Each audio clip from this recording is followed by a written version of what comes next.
Namaste, namaste, Shefali, namaste. Yes, yes. Good evening, ma'am. Gigi. Yeah, good evening, Shefali. Yeah, namaste, Ghanshyam ji. Yeah, Vishnu ji. Come on, video.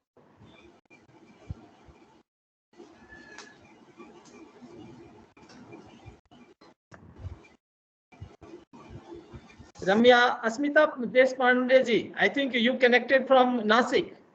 Asmita ji.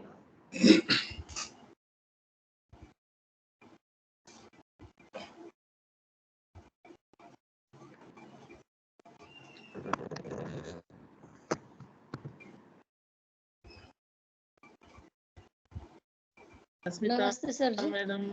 Yeah, Bhagwan Ram ji. Welcome, Bhagwan Ram ji. Yeah, he Sir, connected welcome, from. welcome. Namaste, namaste, sir. Yeah, welcome.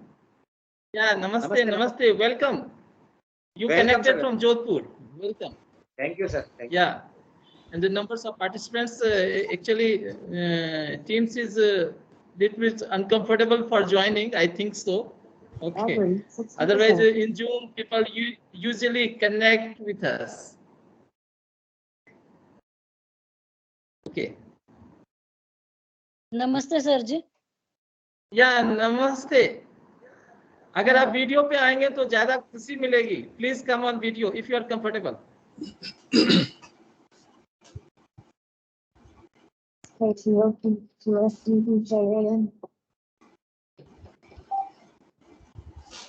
Yes, yes. Your picture, your video is not visible. Face is just. Ready to pair.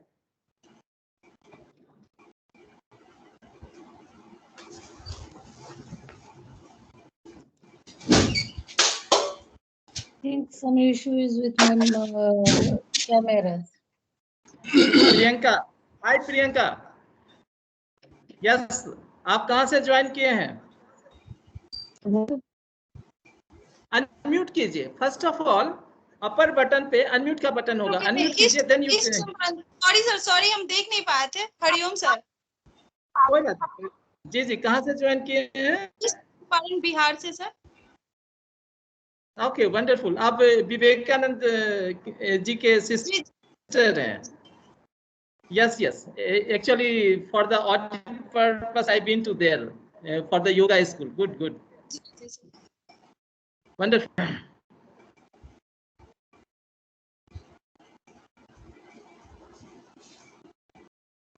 Venkata ji, kindly come on video, sir.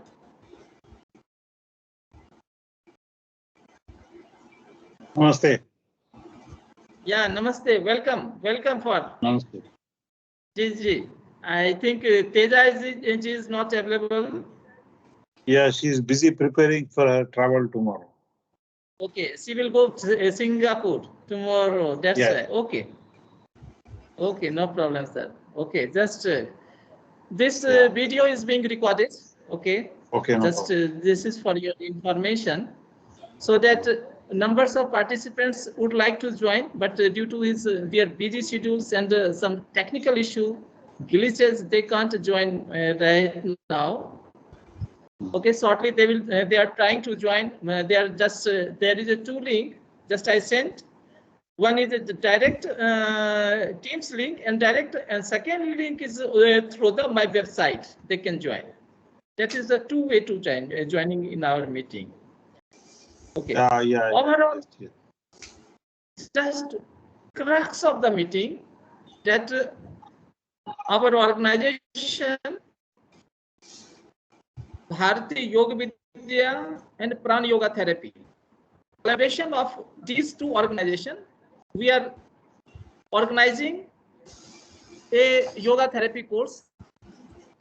Okay, therapeutical yoga consultant course, because this is a new syllabus has been mentioned, created by the yoga certification board.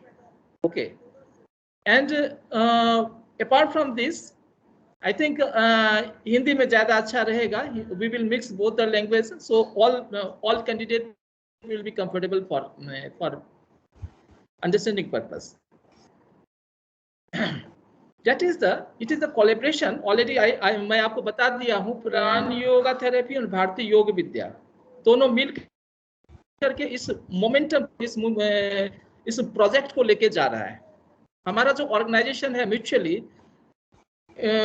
Therapeutic yoga consultant yoga certification board के highest जो अभी जो बना हुआ है थेरेप्यूटिकल yoga consultant और therapeutical yoga consultant yoga therapist, इसके बाद assistant yoga therapist, yoga master वगैरह वगैरह है। तो we are just providing the training that candidate.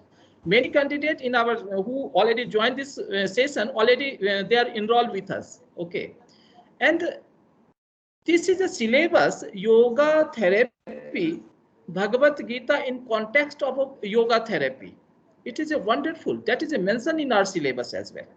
Okay, और भगवत गीता पे कहने वाले बहुत हैं, है ना? That is available on the YouTube.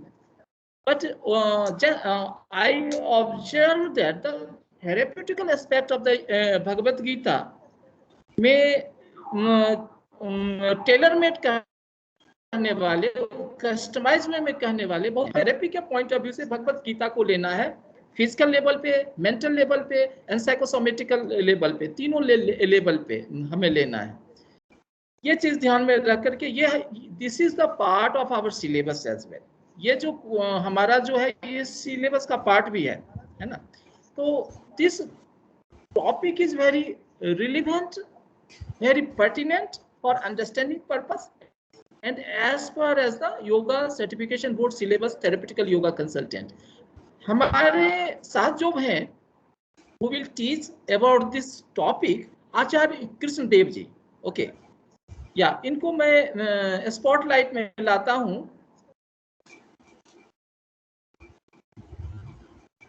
Okay, yes, या he is a good orator of Bhagavad Gita. इनका अपना फाउंडेशन है, he is running his own organization and simultaneously he is a good preacher. He is connected with ISKCON Foundation. Okay, इनका जो भी project है ये वहाँ पे I think it will be better, मैं इनसे इंट्रोडक्शन भी थोड़ा सा करवा लूंगा। He is well connected with the different organisation. Delhi में एक ऑर्गेनाइजेशन है, that organisation is very famous, that name is I think its name is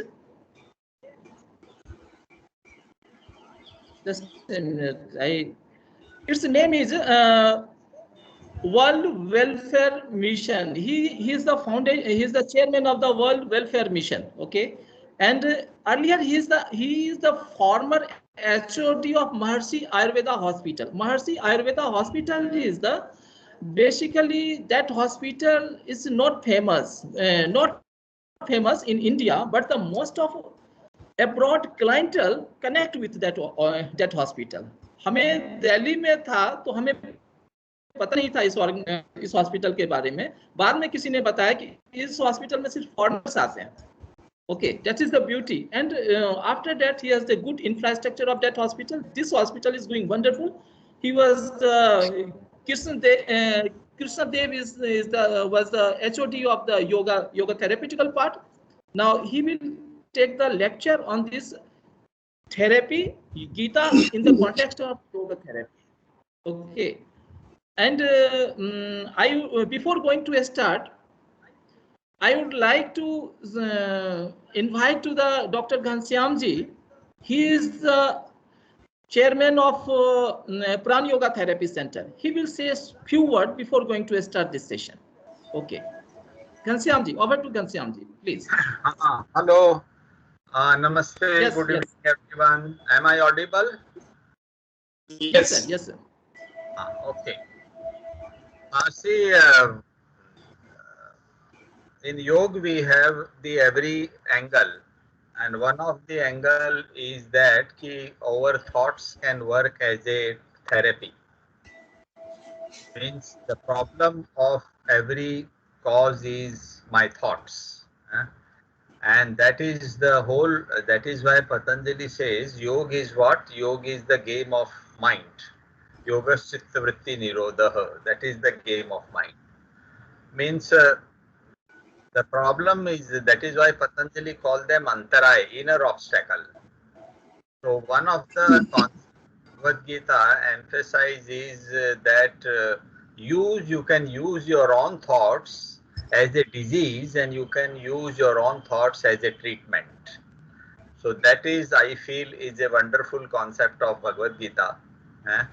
How our own thoughts can work as a treatment, can work as a medicine.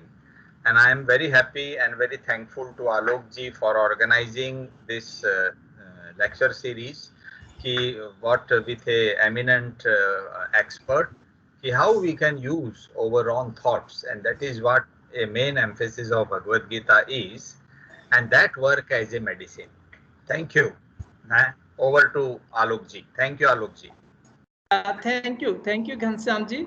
Okay, thank you. Now we will last of the session. We will discuss with our candidates also, and I over to the Acharya Krishnadev ji. He will take the session about the Gita in the context of yoga therapy. Please, over to Krishna ji. Thank you, Alok ji. Thank you all, even guests and students of yoga. Om Ajnanatimirandhasya Jnananjansalakaya Chakshurunmitam Yena Tasmai Shri Guruve Namah. हरे कृष्णा। सो आप सभी का स्वागत है। मैं उम्मीद करता हूँ English और हिंदी दोनों में हम कंफर्टेबल रहेंगे। कुछ लोग इंग्लिश में, कुछ लोग हिंदी में। तो मैंने पीपीटी इस तरह से तैयार किया है जिसमें जिनके लिए इंग्लिश कंफर्टेबल है, they will be comfortable watching English contents, and मैं हिंदी में भी उसको ट्रांसलेट करके और हिंदी में भी बोलता रहूंगा, तो that will be comfortable for every one of us. So Gita कोई नया विषय नहीं है, खासकर भारतीयों के लिए, और आज हमें गर्व की अनुभूति हो रही है कि पूरा संसार आज गीता फिलॉसफी को अपनाकर अपने जीवन को बेहतर बनाने का प्रयास कर रही है। और खासकर जो पॉजिटिव साइकोलॉजी है, साइकोलॉजी का जो भी पार्ट है, आज जो भी साइकेट्रिस्ट है वो भी गीता को रेफरेंस के रूप में इस्तेमाल कर रहे हैं, यूज कर रहे हैं, यूटिलाइज कर रहे हैं और दूसरों को रिकमेंड भी कर रहे हैं। ये बहुत खुशी की बात है, क्योंकि हम समझ गए हैं कि केवल फिजिकल स्तर पर, केवल शारीरिक स्तर पर ही बात बनेगी नहीं पूर्णता से, क्योंकि WHO भी कहता है कि स्वस्थ रहने का मतलब है कि पूर्ण रूप से शारीरिक रूप से स्वस्थ रहे, मानसिक रूप से स्वस्थ रहे और सामाजिक रूप से स्वस्थ रहे। लेकिन जो हमारा भारतीय पक्ष है उसमें एक और चीज जोड़ता है, वो है कि आध्यात्मिक रूप से भी हम स्वस्थ रहे। तो ये चारों पिलर जब साथ में मिलता है तो वास्तव में हम पूर्ण स्वास्थ्य को प्राप्त करते हैं। तो दुर्भाग्यपूर्ण ये है कि गीता के बारे में हम सबको पता है, लेकिन हम गीता का स्वाध्याय नहीं करते। अगर हम स्वाध्याय करते रहे तो आप देखेंगे पहला चैप्टर ही है अर्जुन विषाद योग। पूरा स्ट्रेस मैनेजमेंट का ही तो है कॉन्सेप्ट भगवद गीता, कि एक व्यक्ति कैसे डायलेमा में है, कैसे स्ट्रेस में है, कैसे डिप्रेशन में है। सारा जो अभी करंट जितना भी क्राइटेरिया होता है डिप्रेशन का, वो सारा अर्जुन का था। और भगवान as a healer, as a counsellor उनको किस तरीके से मोटिवेट करते हैं और वो फिर ना से हाँ में कैसे बदलता है और किस तरह से बाकी चीजें होती है, हिस्ट्री। सो आइए हम सब लोग थेरेपी के रूप में डे टू डे लाइफ में इसे कैसे प्रयोग करें, ये बहुत जरूरत है। इससे हमें प्रेरणा भी मिलती है। नहीं तो एक मिसकंसेप्शन रहता है कि ये तो बड़े बुजुर्गों को पढ़ने की चीज है, बड़े जो धार्मिक महात्मा होते हैं उनको पढ़ने की चीज है, हमारे जीवन में इसका क्या लेना देना। लेकिन वास्तविकता ये है कि Bhagavad Gita is a life manual. जिस तरह हम लैपटॉप खरीदते हैं, मोबाइल खरीदते हैं, हमें एक बुकलेट मिलता है, ये अलग बात है कि हम उसको भी पढ़ते नहीं है। उसी तरीके से भगवद गीता हमारे पास एक लाइफ मैनुअल है। महात्मा गांधी कहते थे कि ऐसा कभी नहीं हुआ आज तक कि मैं कभी अपसेट रहा हूँ, कभी परेशान रहा हूँ और मैं गीता माँ के शरण में गया और निरुत्तर कभी वापस आया हूँ, ऐसा कभी नहीं हुआ है। सो हर तरीके से हमारा फिजिकल, मेंटल और इमोशनल लेवल पे टोटल वेलबीइंग के लिए गीता हमारे जीवन का हिस्सा हो जाना चाहिए। आइए हम कुछ चीज आपसे साझा करने का प्रयास करते हैं, जिससे चीजें और रेफरेंस में मिलेगी, उसका पूरा प्रमाण हमें देखने को मिलेगा।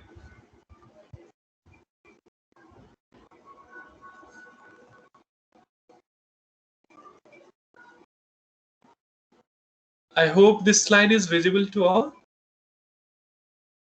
क्या दिख रहा है ये slide? Yeah, it Yes, sir. is now visible. Yes, sir. Yeah, it is visible. Thank you. Okay. So the Bhagavad Gita as a therapy. So हम सब कहते हैं कि स्वस्थ रहना चाहिए। तो स्वस्थ रहने का अर्थ ऐसा नहीं है कि वो बीमारी मुक्त रहना चाहिए या डिजीज फ्री रहना चाहिए। स्वस्थ रहने का अर्थ है स्व में स्थित रहना। कितना साइंटिफिक, कितना वैज्ञानिक शब्द हमारे ऋषि मुनियों ने दिया है, उसको समझने की जरूरत है। स्व प्लस अस्थ, स्व में स्थित रहना।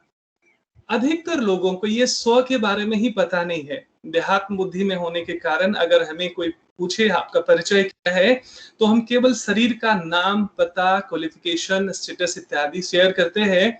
लेकिन जो योगी होते हैं वास्तव में उनका होशपूर्ण रहते हैं, वो स्वरूप सिद्ध होते हैं। उनको पता होता है कि वास्तव में मैं कौन हूँ, who am I actually, है ना, who is my real self. So of course ज्यादा डिटेल्स में न जाते हुए हम समझते हैं कि आत्मा ही हमारा जो है असली पहचान है। बाकी जितनी भी चीजें हैं, परा और अपरा विद्या के बारे में भी, परा और अपरा प्रकृति के बारे में भी भगवद गीता हमें बताती है। सो परा है हमारा स्व, सेल्फ, आत्मा के रूप में जो परमात्मा का ही अंश है। और बाकी जितने भी हमारे स्थूल शरीर है जिसमें पंचभूत का बना हुआ है, आकाश, वायु, पृथ्वी, अग्नि और जल, और 3 और चीजें इसमें मिलता है, सूक्ष्म शरीर जिसको कहते हैं सटल बॉडी, दैट इज मन, बुद्धि, अहंकार। तो इन दोनों में जब तक हम डिस्क्रिमिनेट करना नहीं सीखेंगे, अंतर नहीं समझेंगे, तो केवल पूरे जीवन हम केवल शरीर के विषय में ही सोचते रहेंगे, जो केवल भगवान कहते हैं वंशं सिजरणानि यथा विहाय। ये तो एक वस्त्र के तरह है, कपड़े के तरह है, जो समय के साथ बदलता रहता है और कई जन्मों में बदलता रहा है। लेकिन जो कभी बदलता नहीं है, उस स्व में रहना, यही हमारा स्वभाव है। और जब तक उस स्व को हम पहचानेंगे नहीं, तो स्थित रहने की बात ही कहाँ आती है। तो वो सच्चित आनंद, जो सच्चिदानंद हमारा सोल है, जो पहले भी था, आज भी है, कल भी रहने वाला है। भगवान कहते हैं नैनम छिन्दन्ति शस्त्राणि नैनम दहति पावक न चैनम क्लेदयन्त्यापो शोषयति मारुतः। कभी कोई उसे अग्नि जला नहीं सकती, जल गीला नहीं कर सकता, वायु सुखा नहीं सकती, और कोई भी शस्त्र अस्त्र उसे काट नहीं सकता। That is our real existence, that is our real self, that is our स्व।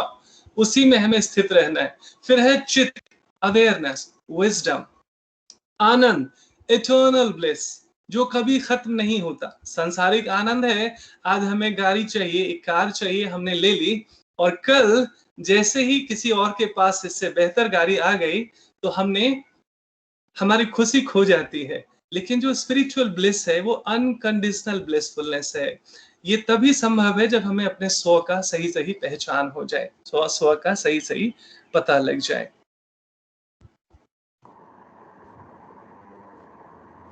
ऑल राइट, सो अब हम आते हैं, अच्छा आलोक जी शेयरिंग, राइट, Yes, sorry, हाँ, just a moment, now yes, so 3 modes of nature में हम जाते हैं। आलोक जी थोड़ा सा पीछे और जाना पड़ेगा। जी जी,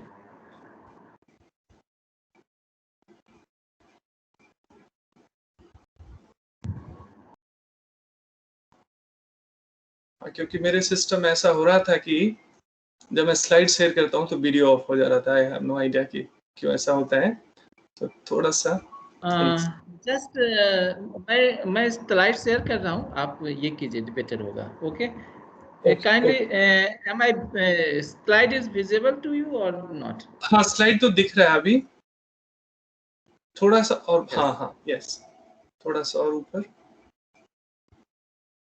और थोड़ा सा, हाँ। सो एक चीज इसमें जानना बहुत जरूरी है कि जब भी हमें स्व का पता चलता है तो स्व के सोर्स का भी पता चलता है, that we are all part and parcel of God. तो जैसे ही आत्मा का परिचय हो जाता है तो परमात्मा का परिचय हो जाता है, और तभी हम वास्तव में पूर्ण रूप में स्वस्थ रह सकते हैं। क्योंकि 3 चीजों में पूरा अध्यात्म सिमटा हुआ है, वो है संबंध, प्रयोजन अविधेय। संबंध अर्थात हमारा परमेश्वर के साथ, परमात्मा के साथ क्या संबंध है, हमारा प्रयोजन क्या है, अर्थात हमारा लक्ष्य क्या है, हमारा क्या आध्यात्मिक घर है कोई, या आध्यात्मिक हमारे माता पिता है, और उसके बाद ये पता चल जाए तो होता है कि हम करते क्या है, अभिधेय क्या है, हमारा उपाय क्या करना है।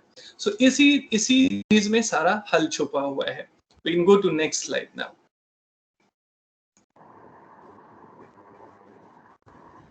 हाँ, सो अभी बहुत प्रसिद्ध है ये 3 मोड्स ऑफ नेचर। जो भी योग के छात्र है, जो भी योग के प्रवक्ता है, शिक्षक हैं, विद्वान है, उनको भली भांति पता होगा। ये बहुत बेसिक्स है भगवत गीता का या वैदिक फिलोसफी का। 3 मोड्स ऑफ मटेरियल नेचर, तमोगुण, रजोगुण और सतोगुण, mode of ignorance, mode of passion and mode of goodness. So वास्तव में इन तीनों चीजों में हम उलझे हुए रहते हैं। कभी किसी की अधिकता होती है तो हमारा व्यवहार वैसा होने लगता है, कभी किसी की अधिकता होती है तो हमारा व्यवहार वैसा ही होने लगता है। तो जैसे हमें पता है वात पित्त कफ होता हर एक व्यक्ति में, हर एक शरीर में है, लेकिन वो कुपित हो जाए अर्थात अधिक या कम हो जाए तो रोगी हो सकता है व्यक्ति। उसी तरीके से ये तीनों गुण अगर बैलेंस्ड रहता है तो सब कुछ ठीक रहता है। अगर ये इम्बैलेंस्ड हो गया तो हमारा स्वास्थ्य मानसिक रूप से भी और शारीरिक रूप से भी खराब हो जाता है, अस्वस्थ हो जाता है। और मुख्य रूप से आज विज्ञान भी मानता है और हम सब जानते हैं कि आज जितने भी आप देख रहे हैं lifestyle disorders, that is the result of our psychosomatic disorders, मनुकायिक, जिसको योग शास्त्र में कहा गया आधि और व्याधि, अर्थात सब कुछ यहाँ उपजता है, सारी अनवांटेड डिजायर्स, पता नहीं एंडलेस डिजायर्स, और उसमें हम इतने क्रेविंग करते रहते हैं कि वास्तव में हम वर्तमान में रहना भूल जाते हैं। Either we are dwelling in the past, worried about future, never ever happy and satisfied with present moment. So ये बेसिक जब पता चल जाता है कि हम किस गुण में हैं और किस गुण में हमें स्थित रहना चाहिए, चीजें बहुत बेहतर होने लगती है। We can move to next slide now.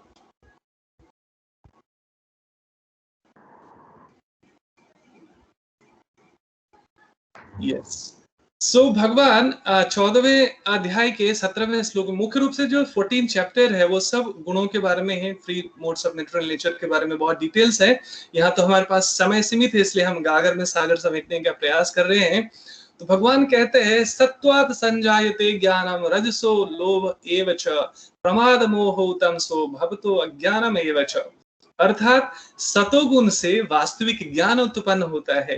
आज जो हम लोग यहाँ बैठे हुए हैं ये प्रमाण है कि कहीं ना कहीं हमारा सतोगुण बहुत स्ट्रांग है, तभी हमारी योग में रुचि होती है, तभी हमारी ध्यान में रुचि होती है, तभी हमारी सात्विक आहार में रुचि होती है, तभी हमारे अच्छे संग में रुचि होती है। अन्यथा बहुत सारे डिस्ट्रैक्शंस के माया अपहृत माया किस तरह से अपहृत करे हमारे ज्ञान को, उसके लिए बहुत सारे संसाधन उपलब्ध है, बड़ी सहजता से उपलब्ध है, लेकिन उस सब के बावजूद भी हमने अगर इसको प्रायोरिटी दिया है तो that proves that somewhere we are in the state of more of goodness. So सतोगुण से वास्तविक ज्ञान उत्पन्न होता है, रजोगुण से लोभ उत्पन्न होता है और तमोगुण से अज्ञान, प्रमाद और मोह उत्पन्न होता है। इसको और डिटेल्स में हम इसको नेक्स्ट स्लाइड में देखते हैं, थोड़ा सा कैटेगराइज करके।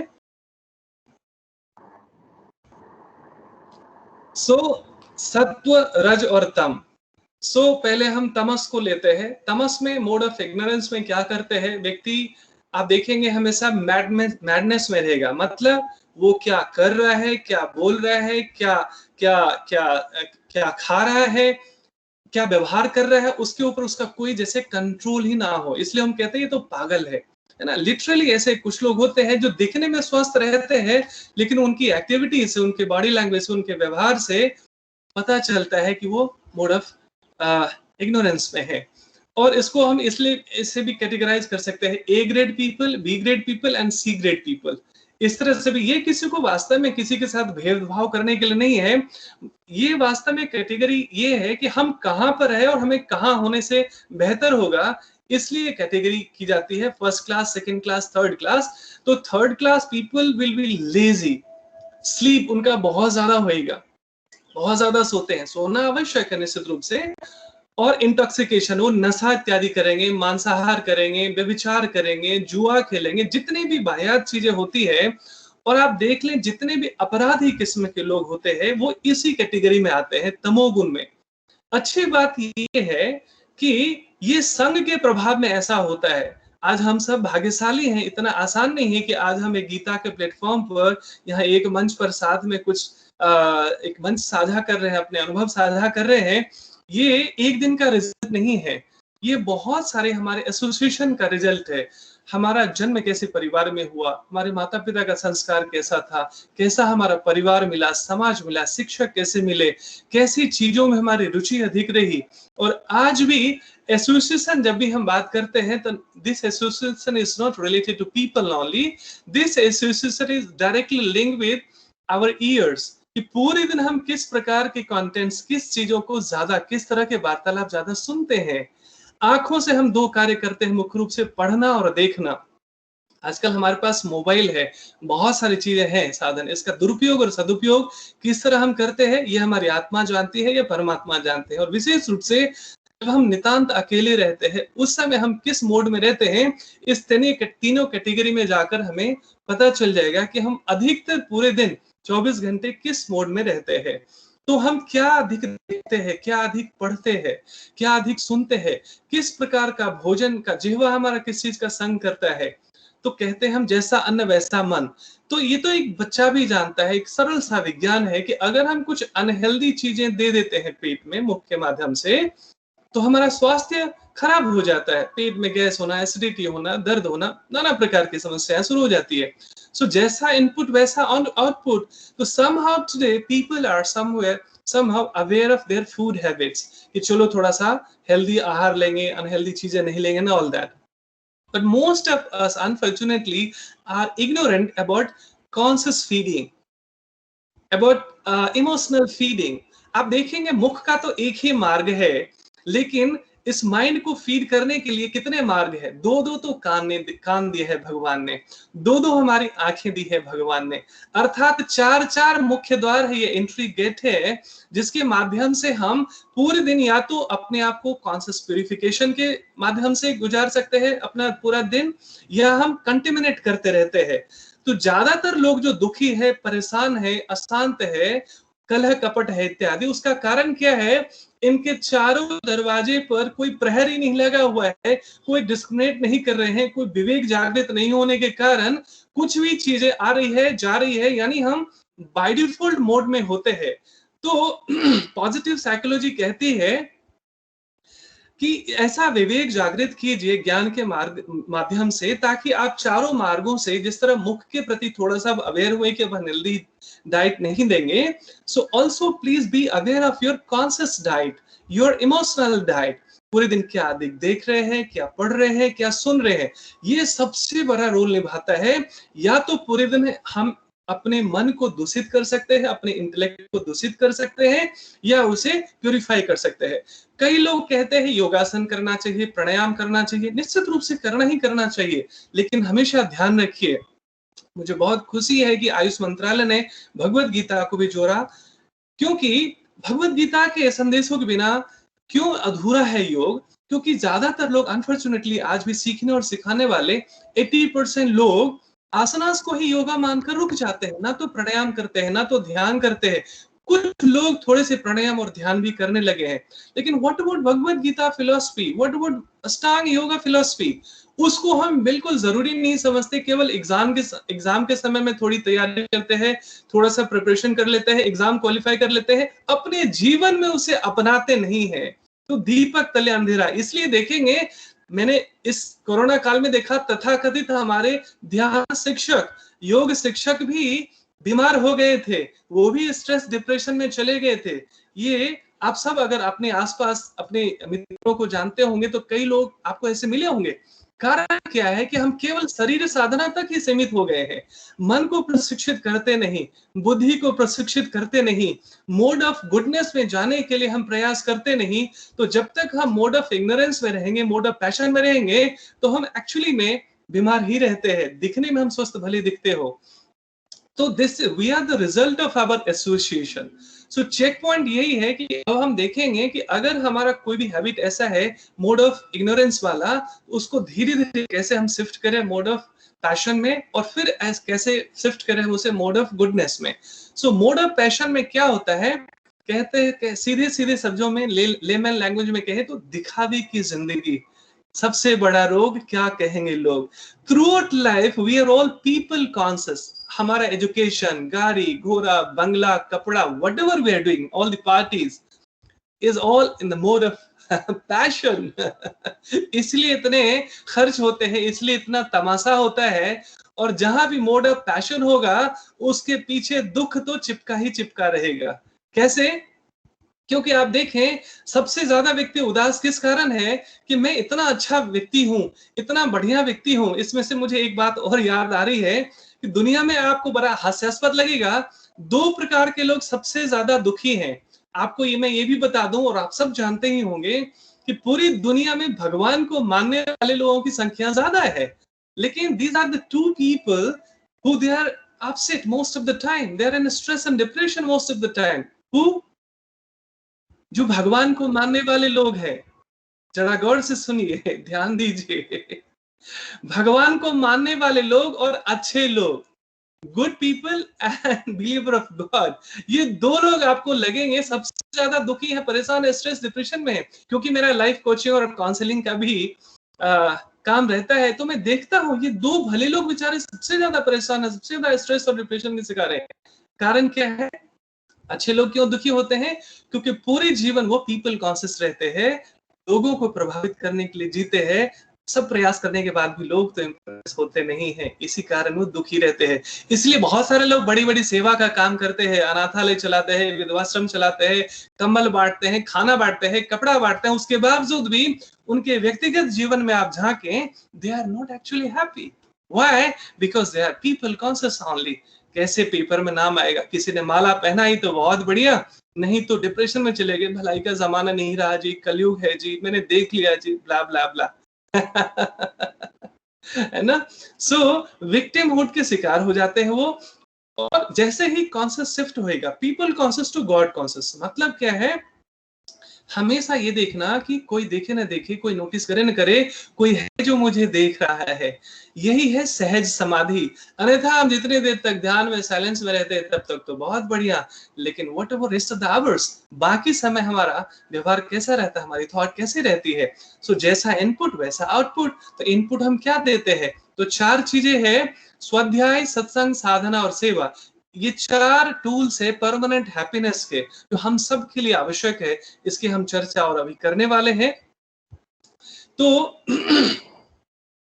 ये भगवान को मानने वाले लोग क्यों दुखी रहते हैं? भगवान को मानने वाले लोग इसलिए दुखी रहते हैं, गौर कीजिएगा, वो भगवान को मानते हैं पर भगवान की नहीं मानते हैं, है ना। हम सब भगवान को पूजा पाठ, घंटी, व्रत, दान, दक्षिणा, तीर्थयात्रा सब कुछ करते रहते हैं, लेकिन भगवान को समझते नहीं, भगवान के संदेशों में जीते नहीं, भगवत गीता जैसे संदेशों में जीते नहीं, केवल पढ़ भी लेते हैं, रट भी लेते हैं, लेकिन उसमें जीने का प्रयास नहीं करते। इसी कारण से अच्छे लोग जब God people conscious to God conscious हो जाएं, वो सुखी हो जाएंगे, और जो गॉड बिलीवर्स हैं वो जब गॉड कॉन्शियस हो जाएंगे, अर्थात भगवान के संदेशों में जीना सीख जाएंगे, they'll be actually happy. So अभी हम शिफ्ट करेंगे फिर रजोगुण में। तो उसमें होता है अनलिमिटेड डिजायर्स, है ना, अनंत इच्छाएं, कभी समाप्त ना होने वाली इच्छाएं, ओवर एम्बिशियस पीपल। सो फ्रूटिव एक्टिविटीज, जो भी कुछ करते हैं देखते हैं फायदा क्या है, फायदा क्या है, फायदा क्या है, then only will do something. So they are looking for fruitive activity. Then attraction between men and women, that is very obvious. एक चीज वैसे देखें, व्यवहारिक पक्ष देखें तो मुझे नींद अच्छी आए उसके लिए थोड़ा सा हमें तमोगुण भी होना चाहिए, और हमारा गृहस्थ जीवन बहुत अच्छा चले उसके लिए थोड़ा सा रजोगुण भी चाहिए, क्योंकि सभी लोग तो साधु हो जाएंगे तो चलेगा नहीं। और साधु हो जाना केवल हिमालय पर जाना मात्र नहीं है, साधुता तो हृदय में होती है। तो जैसे ही कॉन्शियस प्यूरिफिकेशन हो जाता है तो वास्तव में हम योगी होने लगते हैं, वास्तव में हम साधु होने लगते हैं। और फिर भगवान बुद्ध का जो मध्य मार्ग है कि अति से बचना, तो हम आध्यात्मिक जीवन और हमारे जो संसारिक जीवन है दोनों का बैलेंस बना पाते हैं। सत्व में आते हैं तो उसमें ज्ञान के प्रति आपकी रुचि होगी, फ्री फ्रॉम सेंस, जो पापपूर्ण कार्य है उसमें आपकी कोई रुचि नहीं रह जाएगी। And condition bye sense of happiness, ये हमेशा खुश रहने वाले लोग हैं, हमेशा खुश रहते हैं। इसके वजह से 2 अर्थ है, वैसे आज समय नहीं है इसलिए मैं जाऊंगा, बाद में इस पे कभी चर्चा होगी तो चर्चा करेंगे कि गुणातीत होने के लिए भी भगवान कहते हैं, क्योंकि तमोगुण लोहे की जंजीर है, रजोगुण चांदी की जंजीर है और सतोगुण सोने की जंजीर है। ये तीनों बांधने ही वाले हैं। ये सतोगुण में आने के बाद हमें लगता है नाउ इट्स डन, अब तो सब कुछ बढ़िया हो गया, हम तो सात्विक आहार कर रहे हैं, अब तो हम योग कर रहे हैं, अब तो हम प्राणायाम ध्यान इत्यादि कर रहे हैं, स्वाध्याय इत्यादि कर रहे हैं, तो सब कुछ बढ़िया है।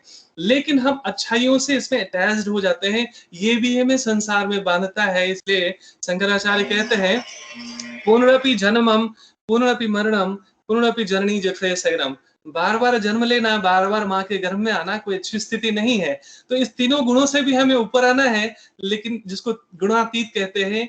लेकिन सबसे पहले हम कम से कम सत्व तक तो आए, तो ये भी हमारे लिए एक बहुत बड़ी उपलब्धि होगी, खासकर भौतिक जीवन को बहुत सुखद बनाने हैं। तो we can move to next slide now. 14वें अध्याय में इसमें और डिटेल्स में हम चर्चा देखेंगे। Alok ji, are you there? We can move to next slide now. Yes. Yeah.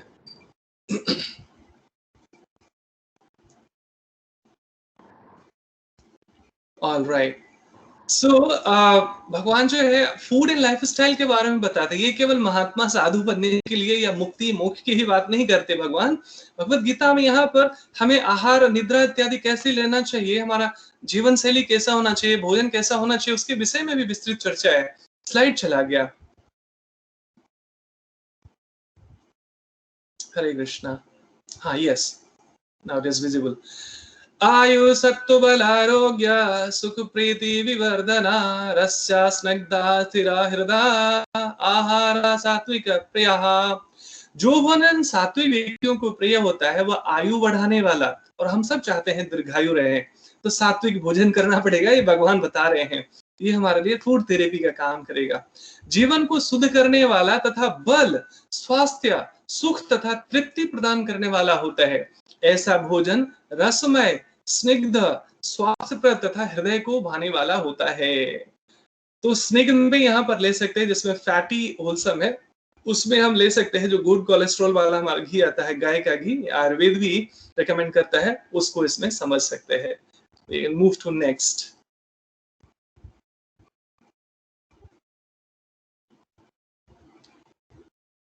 Hare Krishna. We can move to next. Alok ji, if you're there.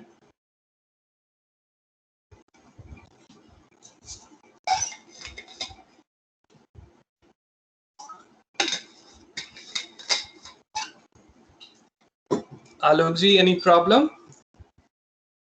Hare Krishna. Yes, now we are, yes, next slide.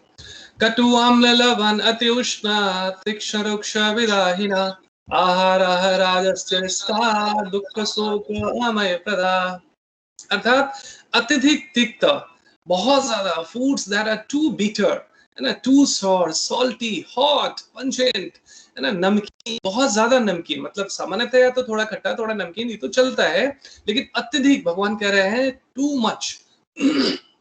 सो अत्यधिक तिक्त, खट्टे, नमकीन, गरम, चटपटे, dry, शुष्क तथा जलन उत्पन्न करने वाले भोजन रजोगुणी व्यक्तियों को प्रिय होते हैं। ऐसे भोजन दुख, शोक तथा रोग उत्पन्न करने वाले हैं। So this is the root cause of most of our stomach issues. आज देखें घर घर में गैस, एसिडिटी, कॉन्स्टिपेशन है। उसका मुख्य कारण क्या है? लोग ऊपर से दवाइयां देते रहते हैं, सप्रेस करते रहते हैं, लेकिन जो असली कारण है उसको रूट आउट नहीं करते। फिर कहते हैं मैंने कुंजल करके भी देख लिया, मैंने योग करके भी देख लिया, कुछ फर्क नहीं पड़ता, क्योंकि जो सप्लाई है उसको रोकते नहीं, जो असली कारण है, जो रूट कॉज है उसको हम रोकते नहीं है। आप देखिए ज्यादातर घरों में सुबह सुबह क्या होता है? पराठे, अचार, मिर्ची, है ना, स्पाइसी फूड्स, है ना, तले भुने हुए चीजें, ये सब चीजें। आज तो इतनी वाहियात चीजें आ गई है, मोमोज, पता नहीं chow mein and all that, chole bhature. Delhi में तो खासकर मैं देखता हूँ खाने के तो इतने ज्यादा चटोरे हैं लोग कि सब इस नियम की धज्जियां उड़ा देते हैं। और यही कारण है, कई लोग मुझे ऐसे मिले, कहते हैं सर जी मुझे 2 घंटे योग करा लो लेकिन खाने के लिए मना मत करना। तो बताइए ऐसे व्यक्ति की तो भगवान ही रक्षा कर सकते हैं। तो वास्तव में 90% जो हमारा ध्यान रखना पड़ेगा वो हमारे आहार पर निर्भर करता है हमारा स्वास्थ्य। इसलिए अकेले योगासनास वगैरह भी काम नहीं करता यदि हम खान पान का ध्यान न रखें। और योग की पूर्णता तभी है जब हम आसनास, प्राणायाम और ध्यान के साथ साथ हम अपने खान पान का भी उचित ध्यान रखें। We can move to next now, next slide.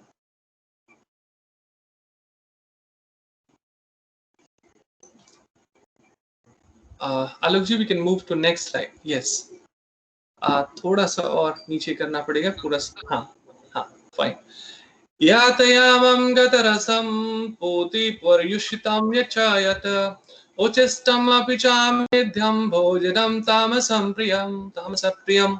जो भोजन बासी है, stale food, that is stale, tasteless, foul smelling, है ना, स्वादहीन, दुर्गंधित, सड़ा, जूठा तथा अपवित्र वस्तुओं से युक्त। अपवित्र मतलब all the no non veg you can say, और जितना भी मांसाहार इत्यादि है, जितने भी नशा इत्यादि है ना।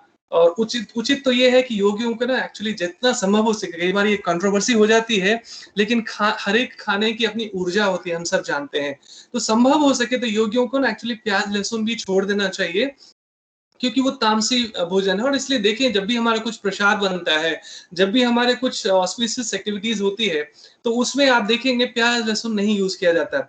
हम लोग भी पहले खाते थे, लेकिन भगवान की कृपा से, भक्तों की प्रेरणा से, अच्छे भक्तों की प्रेरणा से अब हम लोग कई साल, 8-10 साल से प्रायः नहीं खाते हैं। तो इसका बड़ा प्रभाव पड़ता है मानसिक दशा पर भी। सो जितना संभव हो सके हमें प्रयास करना चाहिए, और हमें जो तामसी भोजन है, जो food in mode of ignorance, उससे बचना चाहिए, क्योंकि ये भी बीमारी पैदा करता है, और ये भी हमारे तामस को, हमारे गुस्सा को, एंजाइटी को, एंगर को, स्ट्रेस को, ये सब को बढ़ाता है। Next slide please.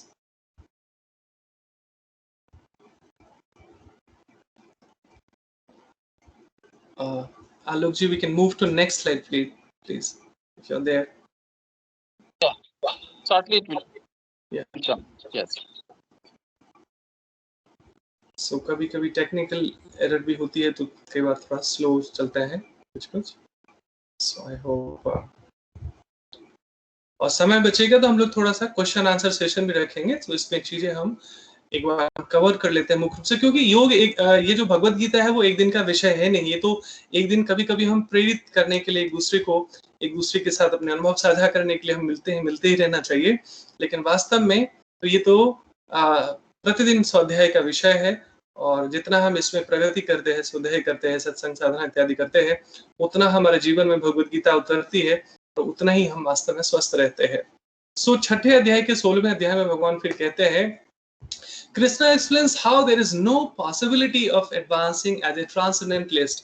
यदि वास्तव में हम आध्यात्मिक जीवन जीना चाहते हैं, वास्तव में हमें योग का जीवन जीना चाहते हैं, वास्तव में हम एक स्वस्थ जीवन जीना चाहते हैं, जिसकी स्वस्थ की परिभाषा हमने चैप्टर 1 में ही कर दी थी। सो उसमें ये हमें भगवान के संदेशों को अपने जीवन में उतारना पड़ेगा। भगवान बहुत थ्रेट कर रहे हैं, एकदम स्पष्ट भाषा में कह रहे हैं, न अति अस्नतः तु योगस्ति न च एकांतम अस्नतः न चाति स्वप्न शीलस्य जाग्रतो नेव चार्जुना। हे अर्जुन, जो अधिक खाता है या बहुत कम खाता है, जो अधिक सोता है अथवा जो पर्याप्त नहीं सोता, उसके योगी बनने की कोई संभावना नहीं है। और योगी बनने का केवल मतलब कमंडल लेकर, दाढ़ी और भगवा ड्रेस धारण करके हिमालय पे जाने वाला व्यक्ति नहीं है। Yogic life style is an a consciousness, ये हमारी चेतना का हिस्सा होना चाहिए। हमारा योगी वाली हमारी कॉन्शियसनेस होनी चाहिए। सो भगवत गीता और योग वास्तव में हमारी कॉन्शियस प्यूरिफिकेशन में शरीर शुद्धि, मन शुद्धि, चित्त शुद्धि के ऊपर बल देता है, और तभी वास्तव में हम योगी बन पाते हैं। और भगवान यहाँ स्पष्ट कह रहे हैं कि अगर हमारी आदत है बहुत ज्यादा खाने की और आवश्यकता से बहुत कम खाने की, ये भी मैंने देखा, अति सर्वत्र वर्जित, कई लोग बिल्कुल उनके शरीर की जितनी आवश्यकता उससे भी बहुत कम खाते हैं। पता नहीं, व्हिम्सिकली कई बार ना हम अपने मनोधर्म से जीने लगते हैं, और बिना गुरु के मार्गदर्शन में, बिना आध्यात्मिक शास्त्रों के मार्गदर्शन में जब हम मनोधर्म से जीने लगते हैं, तो हम भ्रमित हो जाते हैं तथाकथित योगी और आध्यात्मिक मार्ग में होते हुए भी। सो हमें रेफरेंस लेना चाहिए कि भगवान क्या कहते हैं। 10 लोग अलग अलग बातें बता सकते हैं भोजन के बारे में, स्वास्थ्य के बारे में, योग के बारे में, लेकिन क्यों ना हम भगवान से स्वयं रेफरेंस ले, रेफरेंस बुक से, लाइफ मैनुअल से, कि भगवान इस विषय में क्या कहते हैं। So balance is all about life. Next slide please.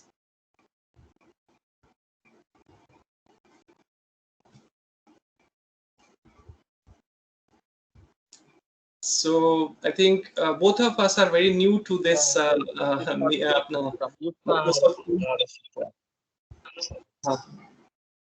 आप कुछ कह रहे थे आलोक जी? जी नेक्स्ट स्लाइड युक्ताहार विहारस्य च. It is not visible on the screen. Yes, now it is visible. Okay.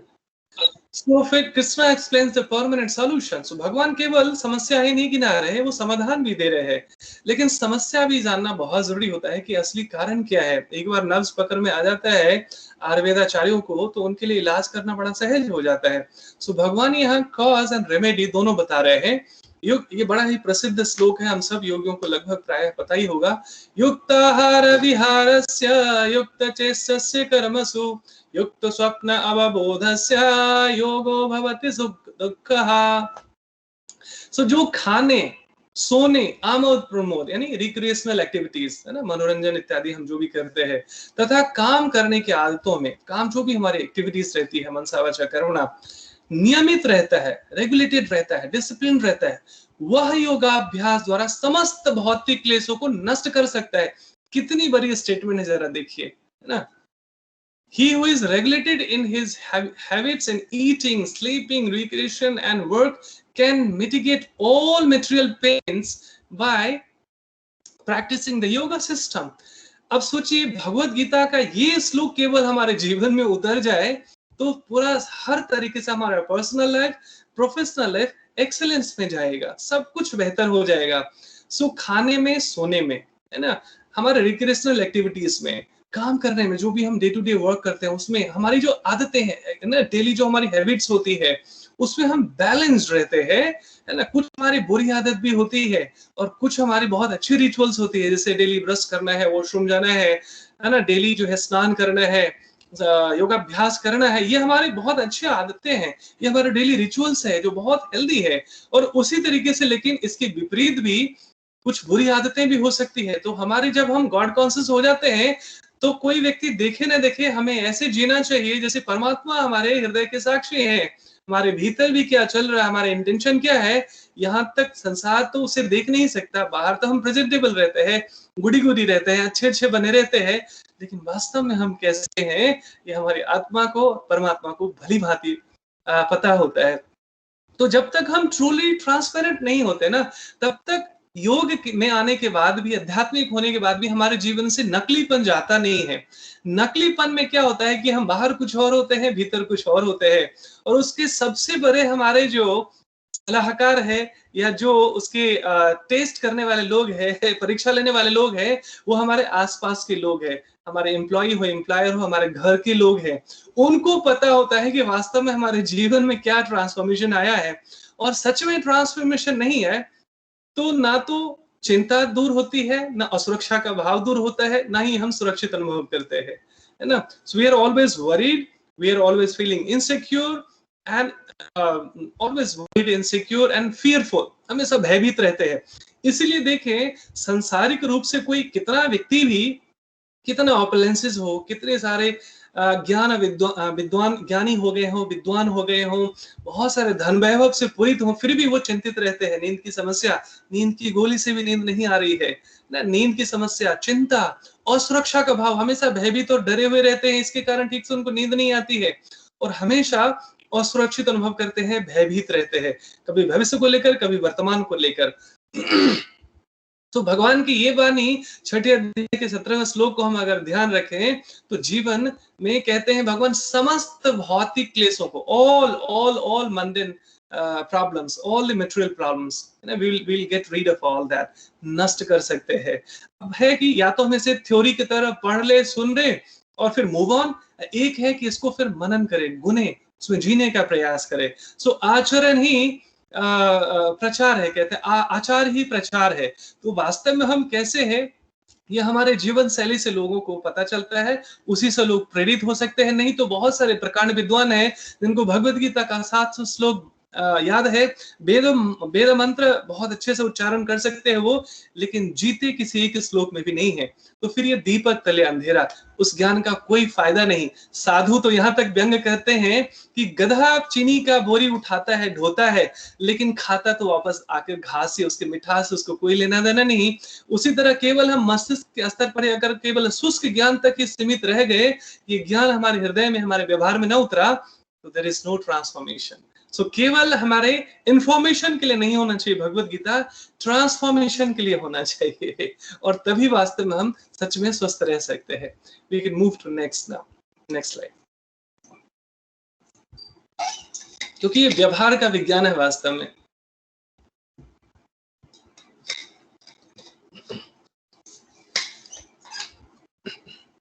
और आगे जा सकते, थोड़ा सा और स्लाइड कीजिए द माइंड पर। राइट, सो अब आते हैं मन के विषय में भगवान क्या कहते हैं। वैसे तो बहुत सारी बातें कहते हैं, जैसे मैं बताया समय सीमित है। भगवान कहते हैं 6ठे अध्याय के 5वें श्लोक में, उद्धरेदात्मना आत्मानम न आत्मनम अवसादयेत् आत्मैव ह्यात्मनो बंधु आत्मा एव रिपुरात्मनः। मनुष्य को चाहिए कि अपने मन की सहायता से अपना उद्धार करे और अपने को नीचे ना गिरने दे। यह मन बद्धजीव का मित्र भी है और शत्रु भी है। ये भी बहुत प्रसिद्ध श्लोक है, हमने सुना भी होगा, लेकिन अब इसमें जीने की आवश्यकता है, क्योंकि हमारा शत्रु वास्तव में बाहर नहीं रहता, हमारा शत्रु 24 घंटे ही हमारे भीतर ही रहता है। इसलिए कई बार लोग घर परिवार से तंग होकर हिमालय पर चले जाते हैं, लेकिन वो भूल जाते हैं कि उनका जो असली शत्रु है मन, वो तो उनके साथ ही गया है। इसलिए स्थान बदलने से ज्यादा फर्क नहीं पड़ता, लेकिन आप जहां भी रहते हैं, घर में हो या हिमालय पे हो, अगर हम मन को प्रशिक्षित करते हैं, अगर बुद्धि को प्रशिक्षित करते हैं, तो ही पूर्णता से हम जीना सीख पाते हैं। यहाँ पर मन को बच्चा समझना चाहिए, जो कुछ भी करता है इनडिसिप्लिन रहता है, और बुद्धि को गार्जियन की तरह समझना चाहिए, है ना। एनालॉजी से आसान हो जाती है समझना। सो बुद्धि को हम मन को जो प्रशिक्षित करते हैं योगासन से, प्राणायाम से, ध्यान से, ये एक तरह से मन को क्लीन भी करता है और स्टेबल भी करता है। लेकिन केवल मन को ट्रेन करने से बात बनेगी नहीं, इंटेलेक्ट को भी ट्रेन करना पड़ेगा, जो गुरु तत्व का काम करता है, जो मन को भी गाइड करता है। और मन जो प्रशिक्षित होता है, मन जो डिसिप्लिन होता है, वो होता है स्वाध्याय से और सत्संग से, है ना। दो चीजें हमें इंस्पायर करती है, मोटिवेट करती है। जैसे जमीन तैयार तो कर दी जाए, लेकिन उसमें अच्छे फसल न बोए जाए तो बात बनती नहीं है। इसलिए केवल योगासन प्राणायाम तक सीमित रहा जाए, ध्यान तक भी सीमित रहा जाए, लेकिन भगवत गीता जैसे वेद इत्यादि संदेशों से हमें खुद को स्वाध्याय और सत्संग से प्रशिक्षित ना किया जाए, तो पूर्णता के फसल लहलहाते नहीं है, फिर अधूरी बात रहती है, पूर्णता को हम प्राप्त करते नहीं हैं। इसीलिए आप देखेंगे कि बहुत सारे योगासन और प्राणायाम करने वाले भी स्ट्रेस डिप्रेशन में चले जाते हैं। कारण क्या है कि वो केवल शरीर और मन के स्तर पर ही क्लींजिंग का काम करते हैं, स्ट्रेंथनिंग का काम करते हैं, लेकिन पूर्णता उसकी तब होती है जब उसमें अच्छे विचारों के फसल बोएं। अपने आप कुछ होता नहीं है। हमारी पर्सनैलिटी बचपन से लेकर आज तक जो हमने एक्यूमुलेट किया है, यहाँ बाय डिफॉल्ट मोड में हम प्रोग्राम कर रहे होते हैं, जो भी सुनते हैं, जो भी पढ़ते हैं, जो भी देखते हैं। सो अभी हमें क्या करना है, रीप्रोग्राम योर सबकॉन्शियस माइंड। जो हमारा अवचेतन मन है, उसको स्वाध्याय के माध्यम से, यानी वेदाध्ययन से, गीता जैसे संदेशों से फिर से रीप्रोग्राम करना है ना। सो मन को ही गुरु नहीं बनाना है, भगवान के ज्ञान को गुरु बनाना है, अपने मन और बुद्धि को प्रशिक्षित करना है। तब आती है पूर्णता वास्तव में, तब वास्तव में हम सच में स्वस्थ रहते हैं। और यही मन हमारा मित्र बन जाता है, तो हमें सही मार्गदर्शन दिखाता है। सो मनुष्य को चाहिए कि अपने मन की सहायता से अपना उद्धार करे, है ना, और अपने को नीचे ना गिरने दे। यह मन बद्धजीव का मित्र भी है और शत्रु भी है। Move to next slide. So ये गागर में सागर समेटने का प्रयास है, समुद्र है भगवत गीता। और जितनी बार हम पढ़ते हैं, एक नई समझ पैदा होती है। हर बार लगता है अरे ये तो पहले देखा ही नहीं था, पहले तो सुना ही नहीं था। सो भगवान फिर अगले श्लोक में कहते हैं, 6ठे श्लोक में, बंधु आत्मात्मना तस्य येन आत्मा एव आत्मना जितः अनात्मनः तु शत्रुत्वे वर्तेत आत्मा एव शत्रुवत्। जिसने मन को जीत लिया है, उसके लिए मन सर्वश्रेष्ठ मित्र है, किंतु जो ऐसा नहीं कर पाया, उसके लिए मन सबसे बड़ा शत्रु बना रहेगा। ना, यही सबसे बड़ा शत्रु है वास्तव में हमारा। मन ही मित्र, मन ही शत्रु, और वास्तव में इसी को प्रशिक्षित करना है। और केवल बाहरी अभ्यास से होगा नहीं, स्वाध्याय से और सत्संग से। मैं स्वाध्याय और सत्संग की बार बार क्यों चर्चा कर रहा हूँ, क्योंकि केवल अगर पढ़ने मात्र से सब कुछ हो जाता तो गुरुकुल की आवश्यकता नहीं होती, स्कूल कॉलेज ना खोले जाते, मेडिकल इंजीनियरिंग के सारे स्टूडेंट्स बुक्स खरीद कर खुद ही डॉक्टर बन जाते और किसी गुरुजन की और विद्यालय की आवश्यकता नहीं पड़ती। तो इसीलिए केवल पढ़ने, अगर स्वाध्याय तो करना ही करना चाहिए, लेकिन जो सेल्फ रियलाइज सोल्स है, अर्थात जो केवल ओरेटर नहीं है, जो केवल वक्ता नहीं है, केवल प्रवचन नहीं देते, ऐसे गुरुजन, ऐसे शुद्ध भक्त, ऐसे साधक जो इस ज्ञान में जीते भी हैं, जो वास्तव में उस ज्ञान में जीते भी, ऐसे लोगों के सानिध्य में हमें संग करना चाहिए, सत्संग करना चाहिए। सत्य का संग अर्थात सत्य अर्थात परमात्मा, और उनके विषय में जब भी हम कुछ श्रवण करते हैं, कीर्तन करते हैं, स्वाध्याय करते हैं, तो वो सत्संग कहा जाता है। तो ऐसे सेल्फ रियलाइज सोल से हमें उनके सानिध्य में रहकर उसमें समझने का प्रयास करना चाहिए। इसलिए सत्संग की आवश्यकता होती है, केवल स्वाध्याय से फिर बात बनती नहीं है, इसलिए सत्संग की भी आवश्यकता है। सो यहाँ कहते हैं जिसने मन को जीत लिया उसने पहले ही परमात्मा को प्राप्त कर लिया है, क्योंकि उसने शांति प्राप्त कर ली है। ऐसे पुरुष के लिए सुख दुख, सर्दी गर्मी, मान अपमान एक से है। अब ये अभी हमारे लिए थ्योरी है, ये सुनने में तो बड़ा अच्छा लगता है, लेकिन क्या हम इस स्टेट में पहुंचे हैं, क्या हम इस स्थिति में पहुंचे हैं? तो ये हमारे लिए लैंडमार्क है। कार्य कठिन है इसलिए करने योग्य है, आसान होता तो सब कोई कर लेता ना। तो ये भगवान एक लैंडमार्क रख रहे हैं कि हमें यहाँ तक ऐसे स्टेट में, ऐसे ट्रांसेंडेंटल स्टेट में हमें पहुंचना है जहां पर सुख दुख, गर्मी सर्दी, मान अपमान इत्यादि कोई मायने नहीं रखता, क्योंकि हम अल्टीमेट गोल जो हमारा गॉड कॉन्शियसनेस, भगवान का सानिध्य प्राप्त करना, भगवान का प्रेम प्राप्त करना, ईश्वर प्रणिधान, वो जब लक्ष्य पर हमारा ऊंचा टेस्ट जब डेवलप हो जाता है, तो जितने भी लोअर टेस्ट है, कंटेमिनेटेड टेस्ट है, दूषित चेतना है, वो सब अपने आप छूटती चली जाती है, नीचे आ जाती है। मूव टू नेक्स्ट स्लाइड ना।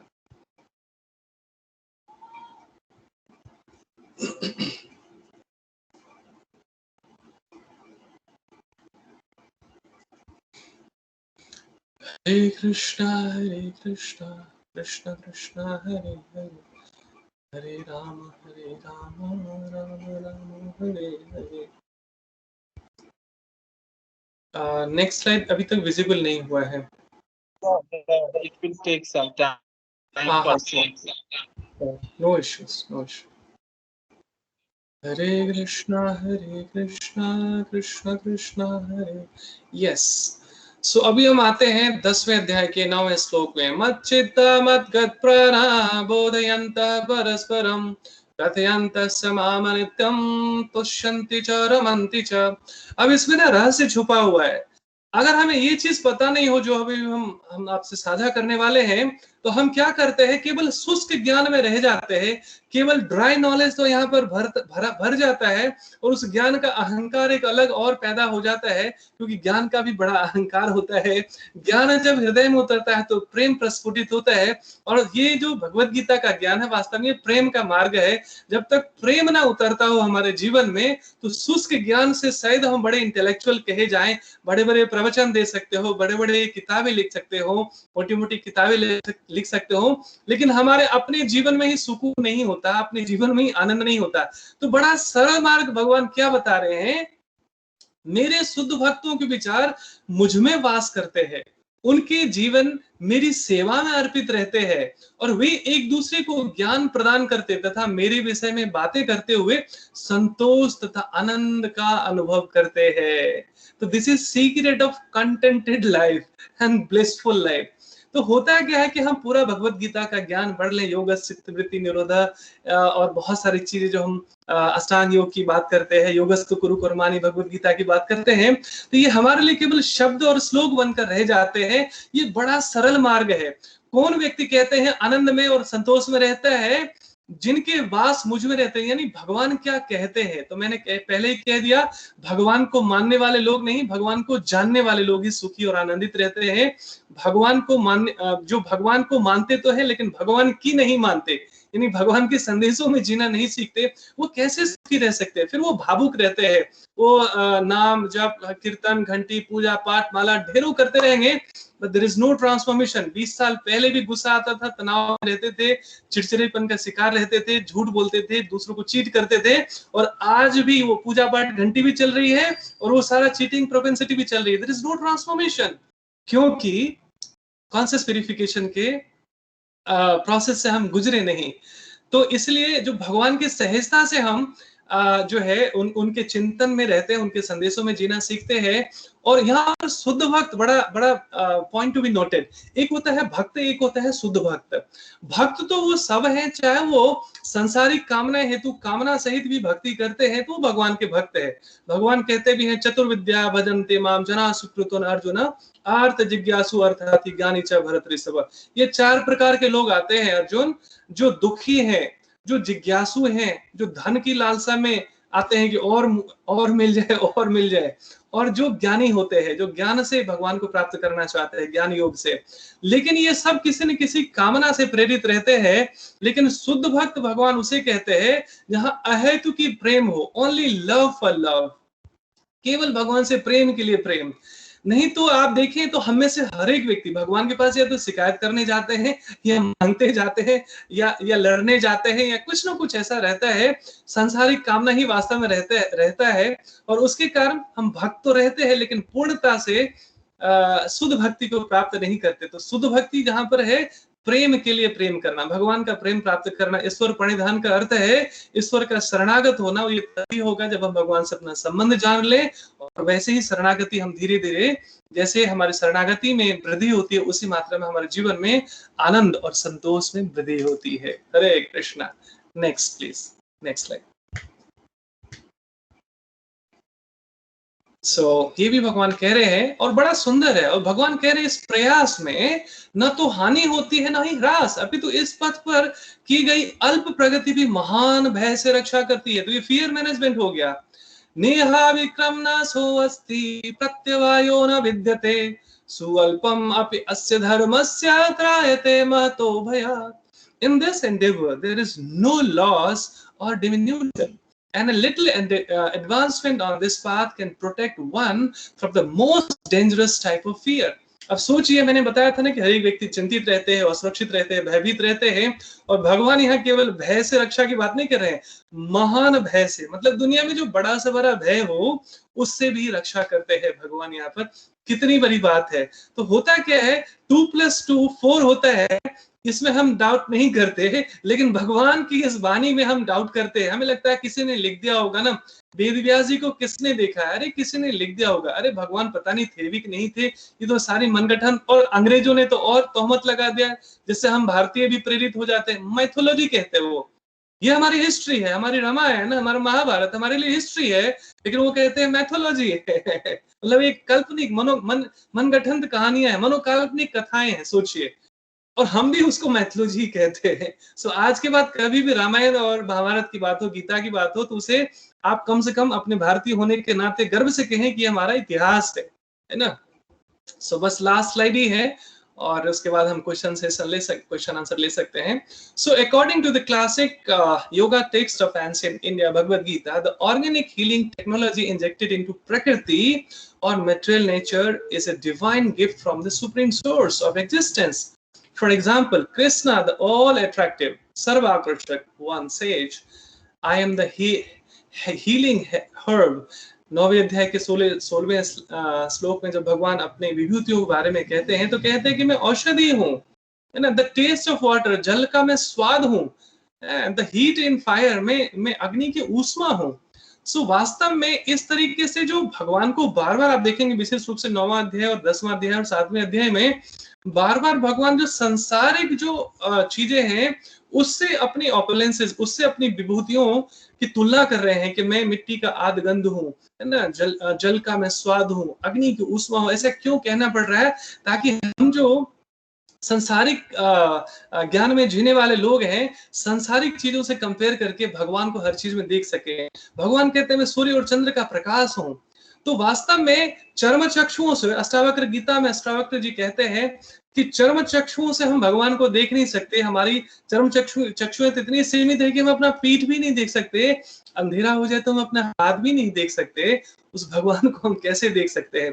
तो चर्म चक्षु से आध्यात्मिक चक्षु हमें विकसित करना पड़ेगा। उसके लिए भगवत गीता जैसे हमारे पास इतने स्ट्रॉन्ग प्रामाणिक हमारे पास रेफरेंस है, सो हमें पढ़ना पड़ेगा, ऐसे शुद्ध भक्तों से प्रशिक्षित होना पड़ेगा जो उसमें जीने का भी प्रयास कर रहे हैं, और स्वाध्याय सत्संग से प्रेरणा लेकर वैसे ही साधक का जीवन जीना होगा। और जब साधक भी बन जाए स्वाध्याय साधना से प्रेरित होकर, तब हमें वास्तव में इसका प्रचार करना चाहिए, इस ज्ञान का, और इसी को हम सेवा कहते हैं। सो मैं आलोक जी को बहुत बहुत धन्यवाद करूंगा, और सभी का भी बहुत बहुत हार्दिक धन्यवाद करूंगा कि आप लोग इस मंच पर आए और इस मंच को सफल बनाया आपने। कई सारी टेक्निकल एरर्स थी, हम लोग भी नए थे इस टीम, जो हमारी माइक्रोसॉफ्ट टीम है, इसके लिए आलोक प्रभु भी, और आप सब में से भी बहुत लोग शायद जुड़ नहीं पाए हों, क्योंकि बाकी सारे जो जूम इत्यादि बहुत फ्रेंडली है, लेकिन ये सिक्योरिटी के हिसाब से बहुत अच्छा है।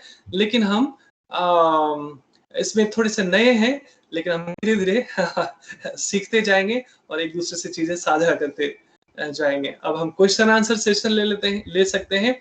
ओवर टू यू आलोक जी। समय का मैंने ध्यान नहीं रखा। Thank you. Actually almost 20 candidates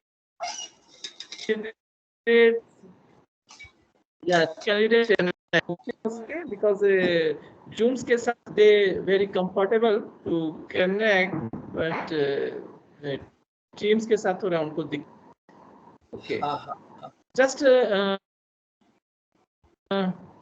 कोई प्रश्न है तो you could ask the course the rails.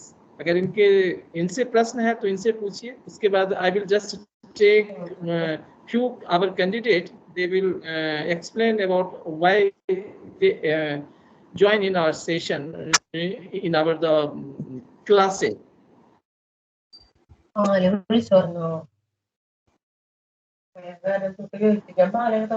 Ramaiya, are you there? Ramaiya, are you there?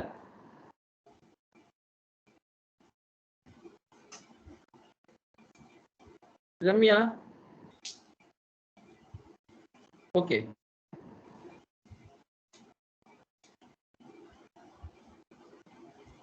I would like to ask Dr. Veena, kindly come, madam. Just if you don't have any question, no problem. I think just because it is a new topic, just आपने पूरा crisp में किया, और हमें लगता है कि it will take long time to explain each shloka individually. असल में ना प्रभु जी, प्रश्न लोग दो स्थिति में नहीं पूछते हैं, या तो सब कुछ समझ में आ गया या कुछ भी समझ में नहीं आया।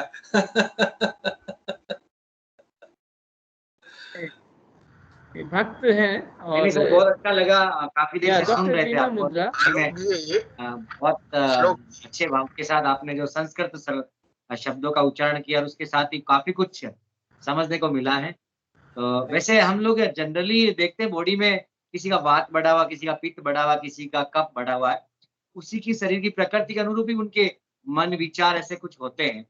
तो सर आपसे चाहूंगा कि पित्त अगर बॉडी में बहुत ज्यादा बढ़ा हुआ है और फिर भी वो खट्टी चीजें खा रहा है, उसको शौक है, तो ऐसे में तो क्या करना चाहिए कि उसको एसिडिटी नहीं बने या मन की प्रकृति ठीक रहे उसकी? उसमें तो यही देखिए, कोई भी व्यक्ति अगर एक डॉक्टर के पास जाता है कि मुझे ठीक होना है, और वो कहेगा मैं आपकी दवाई नहीं लूंगा, मैं जीऊंगा अपनी मनमानी से, फिर भी आपको मुझे ठीक करना है, दैट इज नॉट पॉसिबल, है ना। युक्ताहार विहार से तो अपनाना ही पड़ेगा। अगर आपको ठीक होना है तो आपको डिसिप्लिन में रहना ही पड़ेगा। देयर इज नो अल्टरनेटिव कि हम चाहें कि हम अपने में कचरा भी जमा करते रहे और मैं स्वस्थ भी रहूं, that is not possible.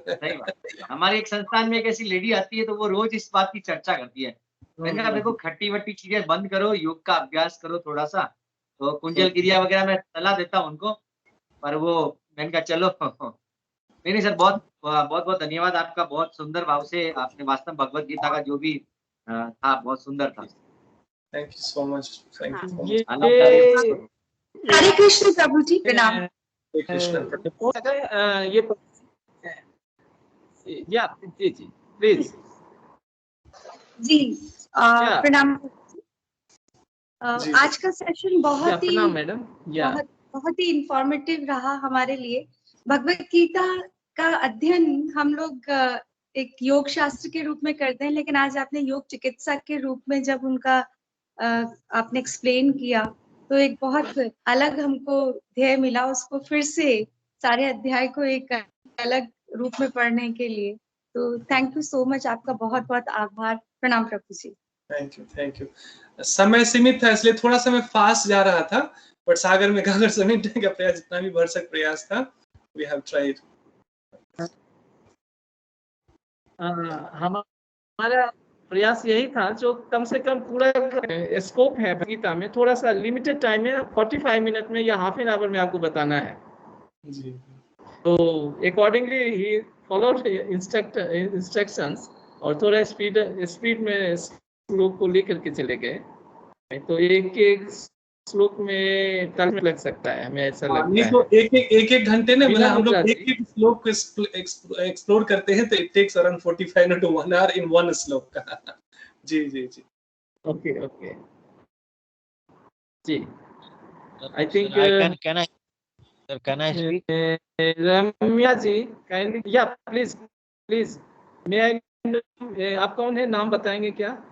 Actually sir मैं मुंबई महाराष्ट्र से महेश दलवानी बोल रहा हूँ, और आपने जो अभी yoga therapy. Mahesh Dalwani ji please.